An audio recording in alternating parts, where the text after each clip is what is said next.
আগের দিন বিপত্তারিণী পুজো দিতে পারিনি, তাই আজকে সকাল সকাল স্নান টান করে এই যে মেয়েকে শাড়ি পরাচ্ছি।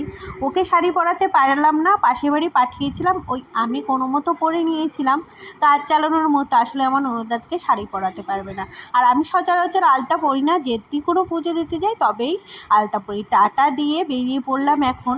আর পুজোর ডালা নিয়ে নিয়ে আমার বোন বলছিল এখান থেকেই ডালা পাওয়া যায়, বাট এখানে ডালা কিনতে এসে দেখি মানে অল্পই ফল দিচ্ছিলো, পোষাচ্ছিল না। তারপরে মিষ্টি এনে দোকান থেকে এই যে পুজো কমপ্লিট করে এইখানে ধুনো ধরাচ্ছিলাম। প্রথমে আমি ধরিয়েছিলাম, তারপরে ও ধরাচ্ছিল। আমারটা আর ভিডিও করা হয়নি, তাই বললাম তুই ধরা, তোকে আমি ভিডিও করি। বাড়ি এসে পেটে ছুঁচোয় ডনমার ছিল। আজকে আমি যেহেতু ভাত খেতে পারবো না, তাই লুচি ভাজছিলাম।